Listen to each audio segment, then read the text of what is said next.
Selamat petang, salam sejahtera. Terima kasih karena bersama dengan saya di Nazilin Unity Channel. Ini keputusan daripada mahkamah yang paling menggemparkan Malaysia.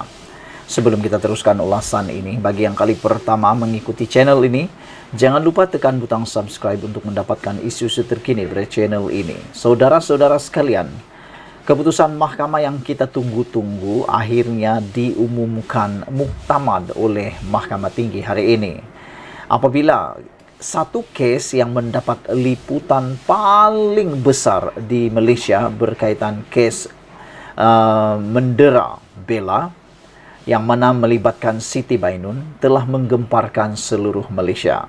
Bela yang merupakan seorang anak kelainan upaya ataupun anak yang mempunyai masalah di dalam hidup beliau telah pun didakwa didera oleh Siti Bainun. Ramai orang yang tersentak, ramai orang yang terkejut dengan pendedahan berkaitan kes dera bela ini.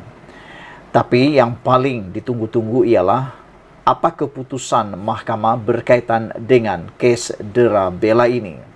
Hari ini disahkan bahawa Siti Bainun telah dijatuhkan hukuman penjara 12 tahun. Wah, ini keputusan yang memang ditunggu-tunggu oleh seluruh rakyat Malaysia. Ramai yang menyangka mungkin Siti Bainun akan terlepas. Ramai juga yang menyangka Siti Bainun akan dipenjarakan. Ramai juga yang menyangka Siti Bainun mungkin akan hanya dipenjara beberapa bulan. Tetapi ramai juga yang menyangka Siti Bainun akan dipenjarakan lama. Dan akhirnya keputusan diumumkan memang sah bahawa Siti Bainun dijatuhkan hukuman penjara 12 tahun. Pengasas rumah bonda dijatuhkan hukuman penjara 12 tahun selepas didapati dan disabit kesalahan atas dua pertuduhan mengabai dan mendera seorang remaja sindrom Down yang dikenali sebagai Bella. Mahkamah Session di Kuala Lumpur pagi tadi menjatuhkan hukuman berkenaan terhadap Siti Bainun Ahmad Razali dalam kes penderaan ke atas gadis berusia 13 tahun itu. Hakim perbicaraan Izralizam Sanusi memerintahkan hukuman itu berjalan mulai hari ini. Dia menjatuhkan hukuman penjara 10 tahun bagi pertuduhan pertama dan penjara 12 tahun bagi pertuduhan kedua. Hakim memerintahkan Siti Bainun melakukan khidmat masyarakat selama 200 jam selepas selesai hukuman penjara. Izralizam turut memerintahkan tertuduh menandatangani bon berkelakuan baik selama 5 tahun. Bagaimanapun hakim membenarkan prosiding dihentikan sementara untuk pihak-pihak mengemukakan sama ada membenarkan penangguhan pelaksanaan hukuman sementara menunggu rayuan ke Mahkamah Tinggi. Semasa membacakan penghakimannya sebelum ini, apabila mendapati tertuduh bersalah, Izralizam memutuskan bahawa keterangan Siti Bainun dan saksi pembelaan lain hanyalah hearsay ataupun kabar angin, terutamanya berhubung dakwaan bahawa kecederaan Bella berpunca terkena air panas dan bukannya didera. Hakim menyatakan bahawa bukti di mahkamah menunjukkan bahawa kecederaan pada Bella adalah lebih lama berbanding dakwaan kejadian terkena air pada Mei 2021. Ini menunjukkan bahawa kejadian terkena air panas itu tidak pernah berlaku, kata hakim itu sambil menambah. Keterangan lisan yang diberikan oleh tertuduh berusia 31 tahun dan 7 saksi pembelaan lain tidak boleh dipercayai atau diterima oleh mahkamah perbicaraan. Semasa mengemukakan hukuman, peguam bela Siti Bainun, Farhan Maruf, merayu hukuman ringan tanpa penjara kerana tertuduh dikatakan telah insaf dengan kejadian itu. Peguam itu menambah bahawa sekiranya Siti Bainun dijatuhkan hukuman penjara, dia merayu untuk tempoh tahanan yang singkat kerana kemudahan penjara semasa tidak dapat menampung seseorang seperti fizikalnya, iaitu Siti Bainun. Ini disebabkan saiznya yang besar dan masalah kesihatan, kata beliau lagi.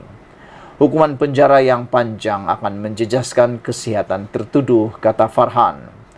Bagaimanapun, Timbalan Pendakwa Raya DPP Zahida Zakaria memohon hukuman berat kerana Siti Bainun mengkhianati amanah terhadap bela dan masyarakat untuk menunaikan tanggungjawabnya sebagai pengasuh kanak-kanak. DPP menegaskan bahawa kecederaan Bella adalah serius dan meliputi sebahagian besar badannya. Parut akibat kecederaan adalah kekal dan akan kekal bersama Bella sepanjang hayatnya, kata Zahida. Izralizam kemudiannya menangguhkan prosiding buat sementara waktu untuk memutuskan hukuman yang akan dikenakan terhadap tertuduh. Saudara-saudara sekalian, inilah keputusan yang saya sendiri pun tertunggu-tunggu. Beberapa waktu, hampir 2 tahun atau setahun lebih, perbicaraan melibatkan Siti Bainun dan juga Bella ini mendapat perhatian yang meliput di Malaysia. Saudara-saudara sekalian, memang kita sudah menjangka bahawa mahkamah akan menjatuhkan hukuman terhadap Bella. Namun, tidaklah saya menyangka bahawa Bella akan dipenjarakan sedemikian rupa atau sedemikian lama, iaitu selama 12 tahun. Tetapi memetik kepada apa yang dikatakan oleh peguam Bella Siti Bainun ini, iaitu untuk merayu supaya hukuman penjara dikurangkan kerana kemudahan penjara semasa tidak dapat menampung seseorang seperti fizikalnya Siti Bainun telah mendapat perhatian yang meluas daripada netizen. Pelbagai komen telah dinyatakan oleh netizen berkaitan dengan apa yang dikatakan oleh peguam Bella ini, yang mengatakan bahawa hukuman tempoh tahanan yang singkat perlu diberikan kepada Bella, kepada Siti Bainun, kerana menurut peguam itu, kemudahan penjara semasa tidak dapat menampung seseorang seperti fizikal Siti Bainun. Ini disebabkan, kata beliau, saiznya yang besar dan masalah kesihatan. Hukuman penjara yang panjang akan menjejaskan kesihatan Siti Bainun, kata Farhan lagi. Bagaimanapun, Timbalan Pendakwa Raya iaitu Zahida Zakaria memohon hukuman berat kerana Siti Bainun mengkhianati amanah terhadap Bella dan masyarakat untuk menunaikan tanggungjawabnya sebagai pengasuh kanak-kanak.